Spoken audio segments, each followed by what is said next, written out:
सातारा जिल्ह्यामधील केसुर्डी MIDC मधील इल्जिन global India company आणि ओरिएंट ईस्ट कंपनी यांच्याकडून मोठ्या प्रमाणामध्ये केमिकलयुक्त लिक्विड आणि राख आजूबाजूच्या परिसरामध्ये गाडली जाते। शिवाय रात्रीच्या वेळी कंपनीच्या धुरांड्यामधून मोठ्या प्रमाणामध्ये धूर बाहेर फेकला जातोय। त्यामुळे पसरलेल्या दुर्गंधीतून नागरिकांना श्वास घेणे देखील मुश्किल झाले। भविष्यामध्ये याचा त्रास मनुष्य आणि पशुपक्षी यांच्या जीवनास होऊ शकतो, तसेच जमीन देखील नापीक होऊ शकते।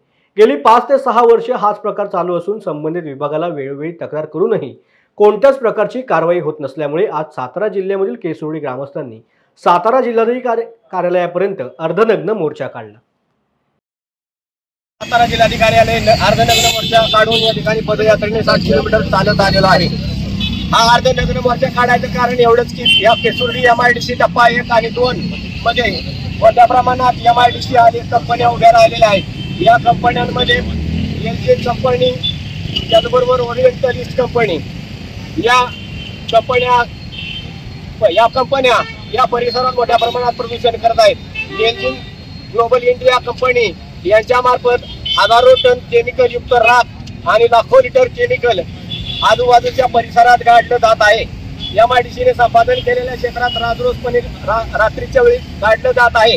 हे गाडलं जात असताना याचा भविष्यात आमच्या गावातील सर्व आजूबाजूच्या परिसरातील शेतकऱ्यांना, मनुष्याला, पशुपक्ष्यांना भविष्यात मोठा विपरीत परिणाम होणार आहे।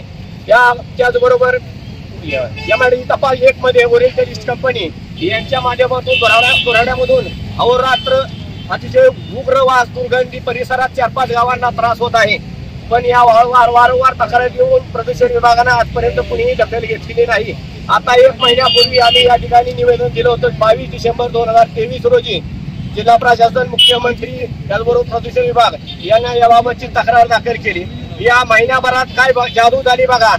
प्रशासनाशिवाय आम्ही कुणालाही निवेदन दिलं नाही आणि या 15 दिवसात हजारो टन केमिकल गायब करण्यात आलं। हजारो टन राख उचलून दुसऱ्या ठिकाणी गाडण्यात आली। प्रदूषण ओरिएंटल कंपनीचं केमिकल गायब करण्यात आलं, वास पण गायब करण्यात आला। या 15-20 दिवसात काय जादू झाली बघा। म्हणजे आम्ही न्याय मागायचा कुणाकडं? प्रदूषण मंडळ म्हणतंय समजपत्र बजावण्यात आले। आम्ही 5-6 वर्ष झाला हा केमिकलचा, या धुराड्याचा वास सहन करतोय। आम्ही जगायचं कसं? श्वास घ्यायचा म्हणलं तर उलट्या होण्याची परिस्थिती आहे। शेतात पाणी न्यायचं म्हणलं तर घरून पाणी न्यावं लागतं, कारण ते पाणी दूषित झाले। म्हणजे आम्ही जगायचं कशासाठी? जगायचं का नाही? माननीय नरेंद्र मोदी पंतप्रधानांनी बाहेरच्या सर्व कंपन्यांना पायगड्या हाताळलेल्या आहेत। त्यांना गाडीच्या हातरात असताना तुमची औद्योगिक क्रांती भागाला भारताची नागरिक जनता जिवंत राहिली पाहिजे, हीच प्रधानमंत्र्यांना विनंती आहे। आणि उपमुख्यमंत्री फडणवीस साहेबांना एक विनंती आहे, त्यांनी कंपनी प्रशासनाला संरक्षण दिलंय की कुणी स्थानिक गुंड त्यांना त्रास देत असेल तर कंपनीला संरक्षण दिलं जातं। पण साहेब, कंपन्यांनीच गुंड पाळले। आता आम्ही आमच्या गावात जगायचं कसं? ही आमच्या पुढे अडचण झालेली आहे। आम्हाला त्या कंपन्यांमध्ये उद्योग नाही। आमची 2000 एकर जमीन सरकारने काढून घेतली आणि त्या ठिकाणी कंपन्या आणल्या। मग त्या कंपनीत आमची रोजीरोटी चालली पाहिजे तर आम्हाला त्या ठिकाणी खोलून द्यायचं काम चाललंय। साहेब, या प्रशासनाला, सर्वांना, राज्यकर्त्यांना आमचं एवढंच म्हणणं आहे, आम्हाला बी जगायचंय। आम्हाला स्वच्छ हवा पाहिजे, आम्हाला स्वच्छ पाणी पाहिजे। आमच्या जमिनीत केमिकल नको, ही सर्व ग्रामस्थांची मागणी आहे। गेली 2 वर्ष आम्ही हा लढा चालू ठेवलेला आहे आणि यावरही निर्णय नाही झाला तर आम्ही यापेक्षाही तीव्र आंदोलन करू। तर तुमची इच्छाच असेल ना आम्ही जगू नये तर आम्ही जीवन संपवायलाही तयार आहे। फक्त बघायला समोर या। ग्रामसभेचे 2 गावच्या ठराव सुद्धा यांना दिलेले आहेत, पण याच्यावर आजपर्यंत कुणीही कारवाई करत नाही।